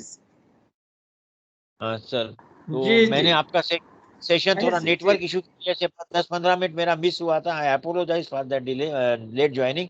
But आपने जो चैप्टर नंबर 14 का भगवत गीता का एज ए थेरापी, मैं थेरापी का भी स्टडी कर रहा हूँ, आपने रजू सत्व तमो गुण को बहुत अच्छे से डिटेल में एक्सप्लेन किया है। वो हम थेरापिस्ट के लिए बहुत काम की चीज है, and I appreciate from my depth of the heart sir. Thank you very much, such a nice session we had sir. Thank you, sir. Thank you very much. Thank you. So nice. Thank you for your kind words. Thank you so much. Thank you. I think if you have any question, I think I will take some person they enroll with us, and they will share their experiences. Okay. रम्या या बीना, कोई में से अगर आप बोलेंगे, how you feel after joining with, what is the purpose for joining this course, joining the yoga, therapeutical yoga or yoga therapist course? Why you would like to, what the prospect, आपने इसमें क्या संभावना दिखा जिसके कारण आप join करना चाहते हैं? नॉर्मल से पूछना चाहता हूँ। मैं आई सर? जी जी जी प्लीज। जी सबसे पहले तो मैं बहुत आप लोगों का धन्यवाद अर्पित करती हूँ घनश्याम जी सर और आलोक जी सर को, कि आपने ये जब मुझे ज्वाइन करना था एक योग चिकित्सक के रूप में, क्योंकि योग प्रशिक्षक के रूप में कार्य करते हुए मुझे इस क्षेत्र में लगभग 13 वर्ष हो गए हैं, और मैंने बहुत करीब से इस चीज को देखा कि योग, जब किसी को यदि ज्ञान भी नहीं है किसी भी रोग का, लेकिन वो यदि प्रैक्टिस कर रहा है तो वो स्वयं ही स्वस्थ होता जा रहा है। तो ये हमारे लिए एक अध्ययन का विषय है कि योग में ऐसी क्या चीजें हैं जो अभी तक हमने एक्सप्लोर नहीं किया है एज अ थेरेपिस्ट। तो उसके ज्ञान के लिए, स्वयं के ज्ञान के लिए ये जो आपने प्लेटफॉर्म तैयार किया एक योग चिकित्सक के रूप में, जो आपने एक पूरा हमको प्लेटफॉर्म दिया है, और रोज आप नए जो एक्सपीरियंस लोग हैं उन लोगों को लेकर आते हैं, उन लोगों के जो लेक्चर्स होते हैं वो वाकई, लास्ट वाला जो सेशन था घनश्याम जी सर, आपका बहुत बहुत आभार, क्योंकि वो जो सेशन आपने लिया था वो मोस्टली फिजियोथेरेपिस्ट, यदि मैं गलत नहीं हूँ तो फिजियोथेरेपिस्ट को बहुत अच्छे से ज्ञान रहता है इस चीज का। जो आपने ग्रेविटेशन वाला जो दिया था कि ग्रेविटेशन आपका सेंट्रल लाइन एंड किस तरीके से line of gravitation, centre gravitation and base of support जो आपने दिया, तो वो एज ए फिजियोथेरेपिस्ट लोगों को जानकारी बहुत अच्छे से होती है, लेकिन योगा थेरेपिस्ट के रूप में, योग प्रशिक्षक के रूप में लोगों को जानकारी नहीं होती है। तो वो जो छोटी छोटी जानकारियां हैं जो हमें होनी जरूरी है इस क्षेत्र में होने के नाते, तो उसके लिए मैं कहूंगी कि ये कोर्स ज्वाइन करना बहुत जरूरी है सभी योग प्रशिक्षकों को, ताकि उन्हें पता रहे कि एक चिकित्सक यानी योग हीलिंग कैसे कर रहा है। आज जैसे सर ने गीता एज ए थेरेपी, जब योग एक शास्त्र के रूप में एक बात करते हैं तो गीता उसमें अध्ययन के रूप में हमें दिया जाता है, योग शास्त्र के रूप में, लेकिन चिकित्सा के क्षेत्र में गीता कैसे कार्य कर सकती है, ये आपने बहुत आज जो गुण है हमारे प्रकृति के 3 गुणों का किस प्रकार से साम्यावस्था होनी चाहिए, आपका आहार विहार कैसा होना चाहिए, गीता के माध्यम से बहुत अच्छे से हमें, कर्म के माध्यम से हमें बहुत अच्छे से ज्ञान हो सकता है। और ये कोर्स ज्वाइन करके मैं बहुत अपने आप को ब्लेस्ड फील कर रही हूँ sir. Thank you so much. Thank you so much. Thank you Beena ji, thank you very much your kindness. या Sefali, are you there?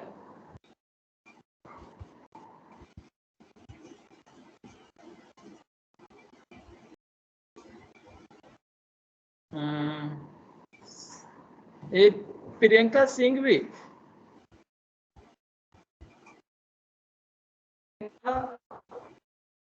And tell your own experience. Priyanka Singhvi.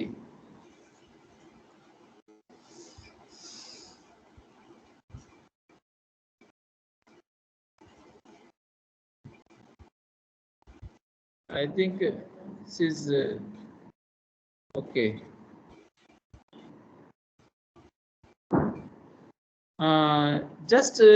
I will, before going to wrap up the session, I would like to the final words to Dr. Ghanshyam ji. He would like to say something about our course, about the session and other parameter. Okay. Ghanshyam ji. Hello everyone, namaste, yes. Good evening. पहले तो I am very thankful for Acharya ji for giving such a wonderful insight of Gita. I also wish to request him कि यदि a common man has to study Gita, then how he should study. Bhagavad Gita ऐसा है कि the book is very interesting, but at the same time very difficult to understand. यदि as a common man यदि आपको भगवत गीता समझनी हो और पढ़नी हो, क्योंकि आप जाओगे तो बहुत सारे आपको लेक्चर्स मिलेंगे, प्रवचन मिलेंगे, but Bhagavat Gita for your inner awareness and inner knowledge, if any योग साधक has to study Bhagavad Gita, then what is the ideal method? क्योंकि उसको बाकी सब चीजें भी पढ़नी है, एनाटॉमी भी पढ़नी है, ये भी पढ़नी है और साथ में भगवत गीता पढ़नी है, बराबर। तो यदि उसको भगवत गीता अपने इसमें पढ़नी हो along with all the subjects, then what is the right method of following Gita? If you can show some light, it will be very nice. Sure. So thank you so much, Prabhu, for asking this question. पहली बात तो ये है कि गीता कई बार ना एक बार में समझ में आती नहीं है, इसलिए इसको बार बार पढ़ना पड़ेगा। और ये चूंकि लाइफ मैन वाले, इसलिए हमारे पास रहना ही रहना चाहिए। अब मैंने जब अपने जीवन में शुरुआत करी थी तो मेरे पास केवल हिंदी में एक छोटा सा इतना सा बुकलेट था जो मैं हमेशा बैग में कैरी करता था। उसमें संस्कृत भी नहीं थी और कोई भाषा भी नहीं था, केवल स्टोरी की तरह लाइन बाय लाइन लिखी गई थी। उससे मेरे को बहुत आसान हुआ समझने में। कई बार लोग जो डरते हैं संस्कृत की वजह से, कई लोगों को आप रिकमेंड भी कहेंगे, सबसे पहला उनका प्रश्न ही रहता है मुझे तो संस्कृत आती नहीं है। बहुत कम लोगों को पता है कि आजकल भगवत गीता हर एक भाषा में उपलब्ध है, दुनिया भर की जितने भी प्रमुख भाषाएं हैं सब में उपलब्ध है। तो पहले तो ये कोई एक्सक्यूज हमारा सबसे पहले हट जाता है कि हमें संस्कृत नहीं आती है। और उसमें संस्कृत को भी छोड़कर जो भी भाषा उनके लिए सहज हो, जो 2-2 लाइन का जो उनका मीनिंग है ना भगवान के श्लोक का, बस अब थॉरली एक बार ना एक चैप्टर, एक दिन में एक चैप्टर वो पढ़ना शुरू करें। वैसे कई बार हम कहते हैं कि दूसरे अध्याय से शुरू करें, लेकिन चूंकि डेप्थ स्टडी है तो ऊपर ऊपर से ना पढ़ के पहले अध्याय से ही केवल जो 2-2 लाइन का जो मीनिंग है उससे पढ़ना शुरू करें धीरे धीरे पूरे अध्याय तक। उसके बाद जैसे मैं अभी रिकमेंड करता हूँ इस्कॉन की गीता, उसमें है क्या, मैंने देखा there is a transformation there, है ना। केवल एक तो होता है कि बहुत सारे लोग, हजारों कमेंट्री लिखी गई है भगवद गीता पर, लेकिन उससे फिर ट्रांसफॉर्मेशन बहुत कम आती है, वो शुष्क ज्ञान ही बनकर रह जाता है। तो उसके लिए वही है कि ऐसे सेल्फ रियलाइज सोल्स की कमेंट्री पढ़ना जो उसमें जीते भी थे। So I would recommend ISKCON Gita as मतलब मेरा अपना व्यक्तिगत अनुभव चूंकि इसमें है, मैंने और भी बाकी पब्लिकेशन से पढ़ी है। पहले 2-2 लाइन का पढ़ना शुरू करें, उसके बाद फिर चैप्टर 1 से शुरू करें, फिर जो उसका पॉपवर्ट है, जो डिटेल्स है, उसको पढ़ना शुरू करें। That will be the best way. So उसमें एक चैप्टर एक दिन, बहुत 10 मिनट 15 मिनट मुश्किल से लगता है, लेकिन लगे उतना भी समय नहीं है तो एटलीस्ट 3 से 4 श्लोक का केवल जो मीनिंग है वो पढ़ना शुरू कर दें एक दिन में मिनिमम। तो उससे भी शुरुआत की जा सकती है अर्ली मॉर्निंग या सोने से पहले। ये बहुत अच्छा माइंड को फीड भी करता है, माइंड की प्रोग्रामिंग भी करता है पढ़ते पढ़ते। और उसके बाद फिर ऐसे एक्सपर्ट की सलाह में जो उसमें जीने का भी प्रयास कर रहे हैं, उनके सामने पहले स्वयं पढ़ेंगे तो थोड़ा सा डिफिकल्टी आएगी, तो फिर वो क्वेश्चन पूछेंगे तो फिर समझना आसान होगा जब खुद पढ़ के जाएंगे तो। जी सर, ये स्वयं गीता किताब कहाँ मिलेगी? Where we will get this book? तो ऑनलाइन मिल जाएगी आपको, या आप किस शहर में रहते हैं वहाँ आसपास के मंदिर में मिल जाएगी। मुंबई में सर। हाँ, तो मुंबई में बहुत सारे टेम्पल्स हैं, वहां से भी जा सकते हैं आप, नहीं तो ऑनलाइन भी आप कहेंगे Bhagavad Gita as it is, तो वहां से भी आपको ऑनलाइन भी ऑर्डर कर सकते हैं। ओके, ठीक है। ओके आचार्य जी नमस्ते, thank you very much for मैं एज ए ये इंसाइट देता हूँ कि जब आप योग थेरेपी का ये शुरू करते हो प्रैक्टिस, तो आपके पास ऐसे बहुत सारे पेशेंट आएंगे जहाँ पे वो बेस्ट से बेस्ट डॉक्टर से दवाई ले रहे हैं, वहाँ वो बेस्ट से बेस्ट ट्रीटमेंट ले रहे हैं, फिर भी उनको सेटिस्फैक्शन नहीं है, संतोष नहीं है, और वो उपचार से खुश नहीं है। ऐसा बहुत सा सिचुएशन आती है जहाँ पे मेडिकल ट्रीटमेंट का अपना लिमिटेशन है, जहाँ पे मेडिकल ट्रीटमेंट उस चीज के परे सोच नहीं सकता है। आई थिंक ऐसे जो आते हैं, जो जिनको ये इसने अपने इन्होंने वशिष्ठ, योग वशिष्ठ ने जिसको आदिज व्याधि कहा है, यानी साइकोसोमेटिक कंडीशंस। अनफॉर्चुनेटली ये जो साइकोसोमेटिक कंडीशंस है, ये मॉडर्न साइंस इसमें इतना सक्सेसफुल नहीं हुआ है, क्योंकि जब आदमी रहता है, किसी भी विकट परिस्थिति से गुजरता है, तो उसके हर अलग अलग कोशों में, हर एक कोशों में उसका प्रभाव होता है। और अभी तक हम ऐसा मेडिसिन सिस्टम ला नहीं पाए कि जो आदमी को पूर्ण रूप से हीलिंग दे सके या ट्रीटमेंट दे सके। सो जब हम ऐसे बहुत से लोगों से डील करते हैं एज ए पेशेंट, तो हमको पता है कि इसको खाली दवाई की जरूरत नहीं है, he need something different and more than the medicines. I think ऐसे बहुत सारा बड़ा ग्रुप हो जाता है जहाँ पे Bhagavad Gita becomes a very very useful text, very useful manual to satisfy this patient. क्योंकि खाली उसको देखो, भगवद गीता का मेरे हिसाब से दो ऑब्जेक्टिव है। एक, खाली उसका पेन कम करना ऑब्जेक्टिव नहीं है, उसका करना है पेन के अलावा उसको उसके जीवन को सार्थक बनाना, बराबर, to make the purpose of life. तो आई थिंक ये Bhagavad Gita can as a therapy, as a text, as a medicine can play a very important role in lot of psychosomatic condition where योग की भी लिमिटेशन, आसन की limitation है, योग की लिमिटेशन नहीं, आसन की लिमिटेशन है, प्राणायाम की लिमिटेशन है, वहां पे Bhagavad Gita can become a wonderful text. I think with this note I thank you all the participants. I thank you Alok ji, I thank you Acharya Krishnadev ji for giving a wonderful insight.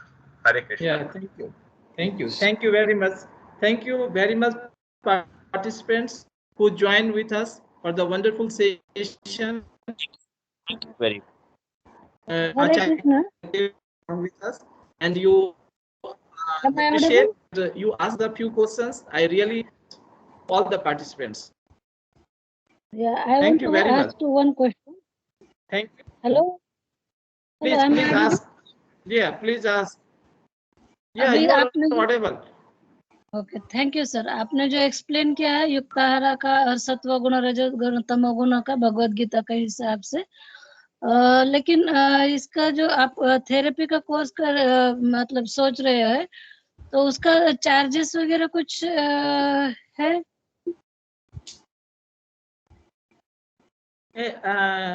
Regarding the charges, आपका नाम क्या हुआ madam? अस्मिता madam? आलोक जी, आपके पास स्मिता देशपांडे। या अस्मिता देशपांडे, ठीक है। मैं आपको मैं इसके बारे में आपसे फिर बात करता हूँ। चार्जेस यूजुअली अगर आलोक आज अगर आप करेंगे। आलोक जी, और इसका मतलब सर्टिफिकेशन वगैरह कोई रहेगा क्या? मतलब मैंने क्या किया है, जो अपना आयुष मंत्रालय का सर्टिफिकेशन कोर्सेज है योगा के, वो किए हैं मैंने 2-3। स्मिता जी, मेरी आवाज आ रही है आपको? स्मिता जी, हेलो। हाँ स्मिता जी, मेरी आवाज आ रही है? हाँ जी, हाँ जी, प्लीज। स्मिता जी, आप चैट बॉक्स में आपका नंबर लिख दीजिए, हम आपको फोन पे कांटेक्ट करके आपको इंफॉर्मेशन दे देंगे। ओके, चलेगा sir, thank you. Thank you, thank you. नहीं, आप ठीक है, अस्मिता जी से मैं कांटेक्ट करता हूँ। ओके, आई थिंक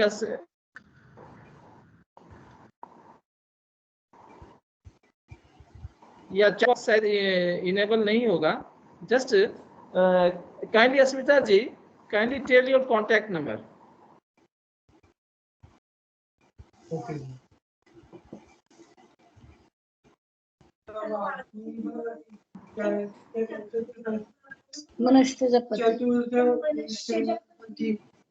सह विद्यावान इत्यर्थवर्णं वाक्यं ब्रह्म विद्या।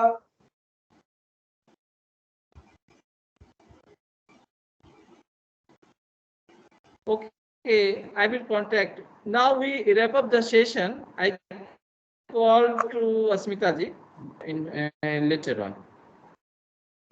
Thank you very much. Just we recite chant Om Purnamadah Purnamidam Purnat Purnamudachyate Purnasya Purnamadaya Purnameva Vashishyate. Om Shanti Shanti Shanti Hari Om. Thank you very much. Thank you very much Hari Om for Tat. joining. Acharya ji, Hari Om Tat. all the participants. Yes. Okay.